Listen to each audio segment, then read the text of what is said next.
राधे राधे गुरुजी। जी। जी गुरुजी, मेरा एक छोटा प्रश्न है। जिसे सतयुग में पाप होता नहीं था, तो फिर अजामिल नहीं, हिरण- पाप होता था। कौन बोला पाप नहीं होता था? जैसे सतयुग सतयुग- में भी हिरण्याक्ष हिरण्यकश्यपु थे। जी, जैसे सतयुग तो सच का युग माना गया था। लेकिन धर्म अधर्म सब जगह रहा, बस कम था। सतयुग में धर्म ज़्यादा था, अधर्म कम था। जी त्रेता में थोड़ा धर्म ज़्यादा था, अधर्म थोड़ा कम ही था।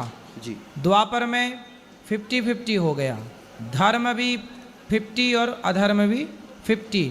कलयुग में 99% अधर्म हो गया, 1% धर्म रहा। बस इतना अंतर है। परसेंट बढ़ता गया, जहाँ परसेंट धर्म का बढ़ा वो सतयुग आ गया, जहाँ परसेंट अधर्म का बढ़ा कलयुग आ गया। धन्यवाद गुरुजी।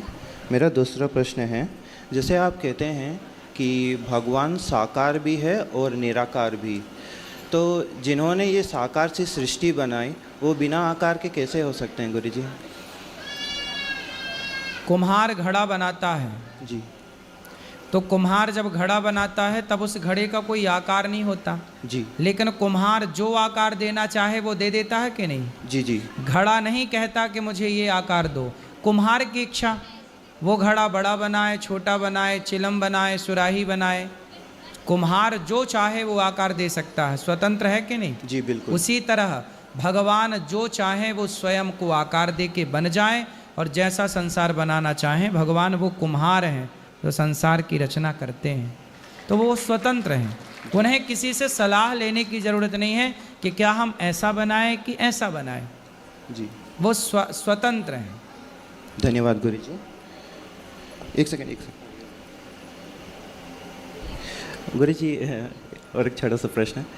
जैसे हिरण्याक्ष धरती को कहीं दूर, हिरण्याक्ष, हाँ, हिरण्याक्ष जी, उन्होंने धरती को काफ़ी दूर उन्होंने स्थापित कर दिया था किसी समुद्र में। ठीक है, जी, सही है। तो जैसे अगर साइंस की माने तो धरती अगर अपने एक्सिस से अगर दूर चले जाती है तो धरती पे या तो बहुत ज़्यादा गर्मी या तो बहुत ज़्यादा ठंडी हो सकती है। तो उस समय अगर हिरण्याक्ष धरती को दूर लेके गया तो उस समय धरती का वातावरण और कैसा था? हिरण्याक्ष किसे लेकर गया? पृथ्वी को। जी पृथ्वी कौन? जैसे गंगा एक नदी है, पर गंगा एक स्त्री है जिनके साथ शांतनु ने विवाह किया और भीष्म पितामह बेटा हुए। अब बताओ, नदी का कोई बेटा हो सकता है? आप साइंस की भाषा कहो जी तो नदी का तो कोई बेटा नहीं हो सकता, लेकिन नदी गंगा के भीष्म पितामह पुत्र हैं कि नहीं? जी क्योंकि नदी के रूप में वो है, पर नदी नहीं है, वो है एक स्त्री है। जी उसी तरह पृथ्वी, ये पृथ्वी के रूप में तो है, पर पृथ्वी एक माता है। पृथ्वी को क्या बोलते हैं हम लोग? भारत माता। माता।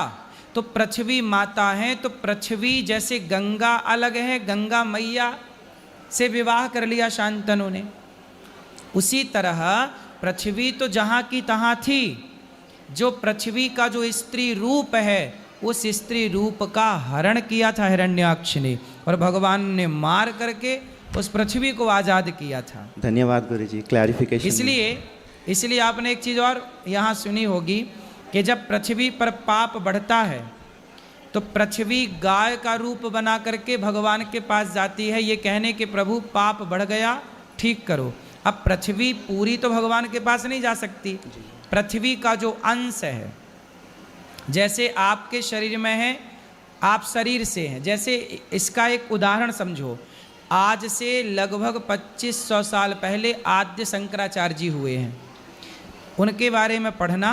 आद्य शंकराचार्य जी से एक स्त्री ने प्रश्न कर दिया, मंडन मिश्र की पत्नी माता भारती ने, कि बताओ कि स्त्री के भीतर काम का वास कहाँ होता है? तो आद्य शंकराचार्य जी तो ब्रह्मचारी थे, शादी ब्याह करी नहीं, तो उन्हें क्या पता कि स्त्री के अंदर काम कहाँ होता है। फिर आद्य शंकराचार्य जी ने अपना शरीर छोड़ा। अब सोचिए, मैं जो बताने जा रहा हूँ वो बात ये है, आद्य शंकराचार्य जी ने अपना शरीर छोड़ा और पर काया प्रवेश किया। इसे बोलते हैं पर काया प्रवेश विद्या। हमारे भारत में ऐसी भी विद्या थी जो पर काया प्रवेश, मतलब आद्य शंकराचार्य जी ने अपना शरीर छोड़ा, शिष्यों से कहा कि मेरे शरीर को संभाल के रखना, और वो दूसरे के शरीर में प्रवेश कर गए। एक राजा मर गया था, उस राजा के शरीर में प्रवेश कर गए। उस राजा के शरीर में जाकर उसकी पत्नी के साथ रहकर उन्होंने सब समझ लिया कि स्त्री के अंदर क्या है क्या नहीं है।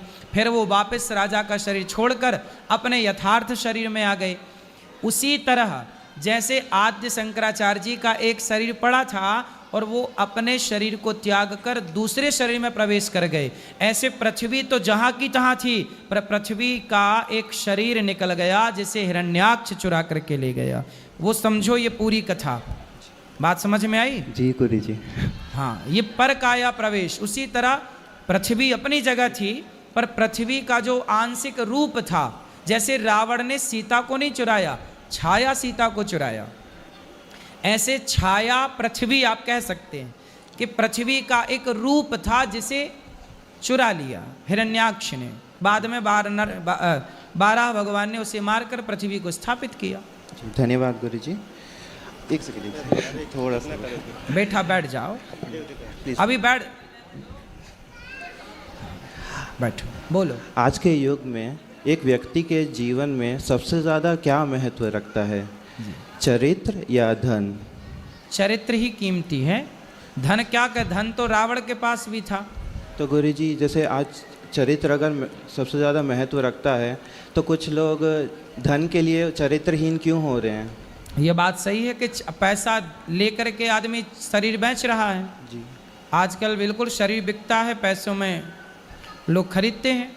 तो ये वो लोग हैं जो पैसे को महत्व देते हैं, इसलिए समाज में इनकी प्रतिष्ठा नहीं होती, समाज इन्हें अच्छा नहीं कहता, ये अच्छे नहीं होते जो पैसे के लिए बिक जाएं। अरे धर्मात्मा तो स्वधर्मे निधनम श्रेयः पर धर्मो भयावह।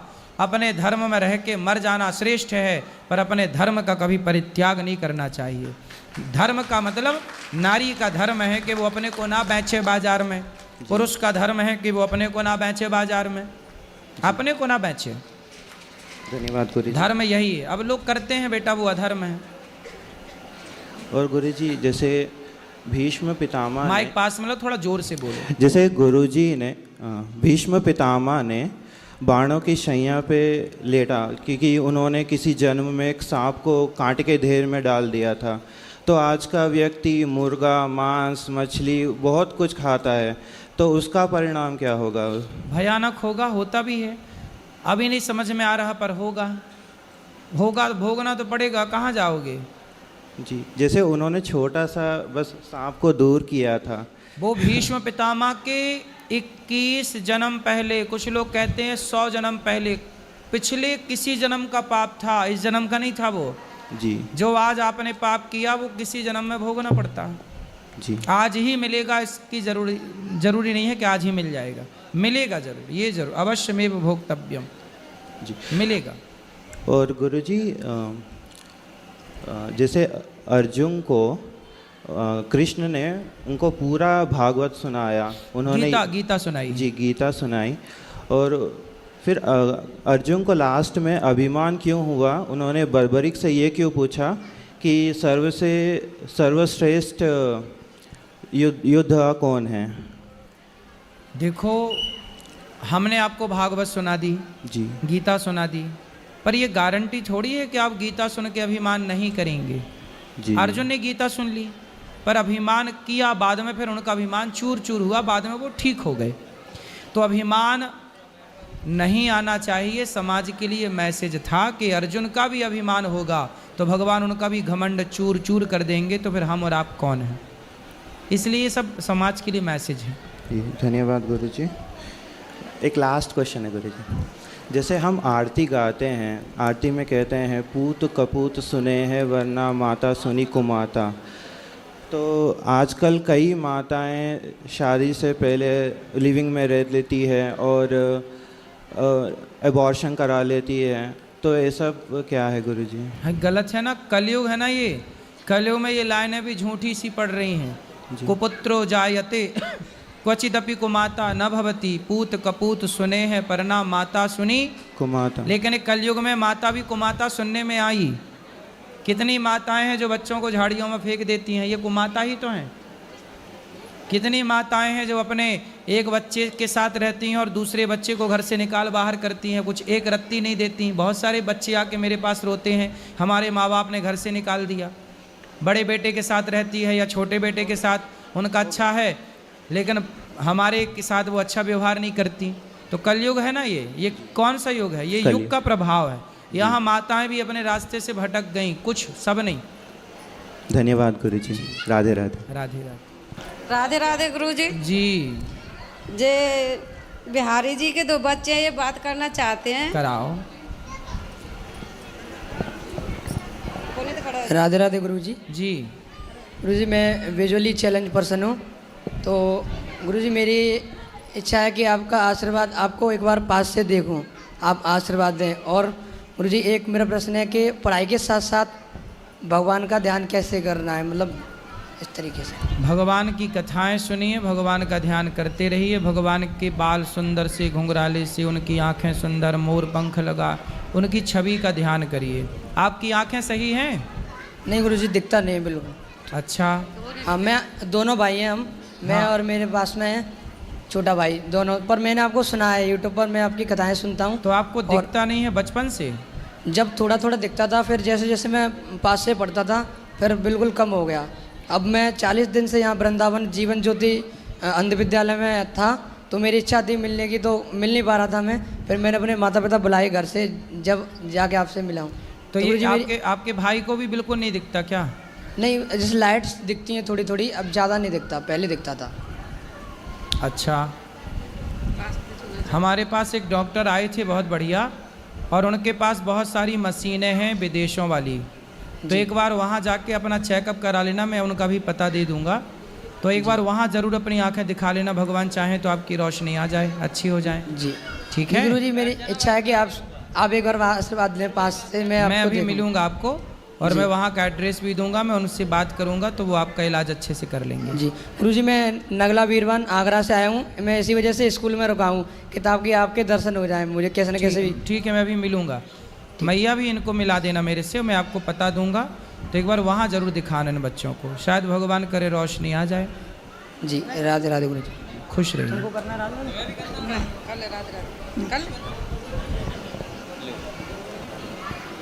प्रणाम गुरु जी। जी हम उड़ीसा से आए हैं। हाँ।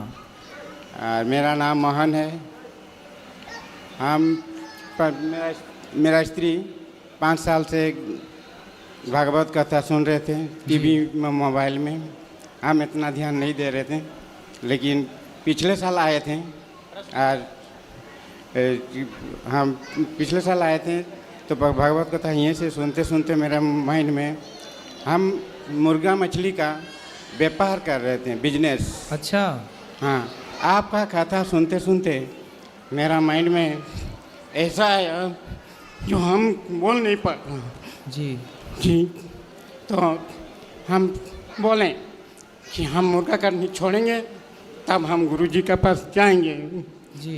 तो 3 महीना हो गया, मेरा बंद हो गया, मैं पहुंचा हूँ। तो आप अब क्या काम करते हैं? मैं वेजिटेबल का दुकान करता हूँ। तो आपका अच्छा चल रहा है? थोड़ा बहुत चल रहे हैं। तो दाल रोटी चल रही है? हाँ जी। तो पहले ज़्यादा पैसा कमाते थे कि अब ज़्यादा कमाते हैं? नहीं, पहले ज़्यादा 20,000 तक कमा लेते थे। अब ऐसे 8,000 10,000 तक। हाँ, तो अभी धीरे धीरे ये बढ़ेगा ना। आपने अभी महीने 2 महीने से शुरू किया होगा। हाँ जी। तो धीरे धीरे ये बढ़ेगा। अच्छा, ठीक है। और आप 20,000 पहले कमाते थे, तो अब 50,000 भी कमाओगे। हाँ जी गुरु जी, बिल्कुल आपका निश्चित। आशीर्वाद। मेरा पंडित जी भी कृष्णा भगवान का मंदिर में पूजा करते हैं, उसको भी बुलाएं, देखें। सही है। एकादशी भी मानते हूँ। बिल्कुल। आपका कथा सुन के मेरा बहुत परिवर्तन हुआ। देखो कितना बड़ा परिवर्तन है ना, कि इनके खुद के मुर्गा की दुकान थी, लेकिन उन्होंने मछली का दुकान भी थी। मछली की दुकान थी, लेकिन उन्होंने कथा सुनने के बाद मछली मुर्गा की दुकान बंद की और साग सब्जी की दुकान स्टार्ट कर दी। सर नहीं पाप ना हो। नहीं भी बंद हो सकता, लेकिन हम बोल देते हैं जो गुरुजी के पास जाएंगे तो हम मुर्गा काटने छोड़ेंगे। तो मेरा बुखार हो गया 1 महीना तक, मैं दुकान भी मेरा बंद हो गया। बंद होने के बाद आज करने का इच्छा नहीं हुआ। जी तो हम सोचे कि भगवान का ही दुआ था। बिल्कुल। ये देखो, हाँ। जो व्यक्ति अपने को बदल सकता है ना, हाँ जी, वो सब कुछ कर सकता है। आप बहुत अच्छे हैं कि आपने अपने बुरे कार्य को त्याग कर, देखो साग सब्जी बेच रहे हैं। अच्छा है, कम से कम आपके द्वारा किसी की जान तो नहीं जा रही है। नहीं गुरुजी। अब देखो, चलो मुर्गा खाने वाले तो खा रहे हैं, बेचने वाले बेच रहे हैं, लेकिन कभी किसी ने उस मुर्गे से पूछा क्यों, तू क्या चाहता है? बेचारा वो पिंजरे के अंदर होता है, ना उसे कोई पानी देता, ना उसे कोई खाने को देता। बेचारा, उसकी भी तो धड़कन है, उसकी भी तो जान है। वो भी एक पक्षी है आकाश में उड़ता हुआ, लेकिन आदमी अपने स्वाद के लिए उस जीव की हत्या करता है। यदि वो मुर्गा बोलता होता, उसके शब्द होते, तो क्या वो ये ना बोलता कि भैया मेरा क्या अपराध है, मुझे क्यों खा रहे हो, आपके पास साग सब्जी है वो खा लो। पर वो बोल नहीं पाता, उसकी आंखें देखी, बेचारा रोता रहता है। उसके कभी गौर से देखा आपने? आंखों से बिल्कुल आंसू टपकते रहते हैं। बोल नहीं पाता, पर दर्द तो उसे भी होता होगा, नहीं होता होगा? मछली को आप पकड़ते हैं, छोटा सा मुंह होता है उसका, ऐसे ऐसे मुंह खोलती है, ऐसे ऐसे। क्यों खोलती है? पानी से निकल के वो तड़प रही है, पर वो बता नहीं सकती ना, बेचारी गूंगी है, बेचारी बोल नहीं सकती, लेकिन दर्द तो उसे होता होगा ना। उसका छोटा सा मुंह ऐसे नहीं खोलती, फिर बंद करती है, फिर खोलती है। ये जीव जंतु भी,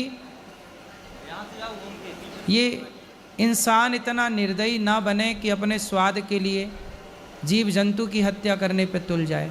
मेरे पास खाने को साग सब्जियां भरपूर हैं, मैं क्यों ना वो खाऊं? क्यों मैं मछली खाऊं? क्यों मैं मुर्गा खाऊं? मैं उस मुर्गे को दाना डालूं, मैं उस मछली को पानी में रखूं, मैं उसे जीवन दूं, मैं उसका जीवन ना छीनूं। मैं बचपन में गाय चराता था, तो मैं एक नदी के किनारे गाय चराने जाता था। हमारे गांव में एक छोटी सी नदी है, तो वहाँ पे ना एक आदमी आता था, वो जाल बिछा के मछलियों को पकड़ता था। तो वो एक इतना बड़ा उसका बर्तन था, वो सारी मछलियों को उसमें डाल लेता था, और वो डाल के ना किसी काम में लग जाता था। तो मैं वहाँ रहता था, तो बहुत सारी मछलियों को मैं जल्दी जल्दी उठा के ना पानी में फेंक देता था। पूरी तो नहीं फेंक सकता था, पूरी फेंकूँ तो वो मेरे को मारने लग जाए, लेकिन मैं छोटा था उस समय। पर मैं उन मछलियों को जब तड़पते देखूं तो मैं तुरंत उनको पानी में फेंक देता था। तो मैं किसी की, देखो, जान बचाऊं, मैं किसी की जान लूं क्यों? शायद वो मछलियों की दुआ लग गई मुझे कि मैं आज आप लोगों की सेवा कर पा रहा हूँ। आज गुरुजी आपका बात एक सुन के मुझे बहुत अच्छा लगा। खुश रहिए, आप बहुत अच्छे हैं, भगवान आपको खूब सुखी रखे। आपके सुने, जो अधर्म का पैसा यहाँ दान में लेना भी नहीं चाहिए, हम सुने तो हमको बहुत ये लगा। हम पिछले साल आए थे, 1100 रुपया संत के लिए दान दिए थे। तो आपका बात सुने कि अधर्म का पैसा लेना नहीं चाहिए, तो हमको लगा कि सच बात है। इस बार धर्म का 1 रुपये दो बहुत है, अधर्म का लाखों हमें चाहिए ही नहीं। हाँ, आए सोच के आए हैं, अगले साल दिए, लेकिन इस साल भी मेरा अपना कमाई से 1100 रुपये होने से दे के जाएंगे। खुश रहिए, भगवान आपको खूब सुखी रखे, सुखी रहिए।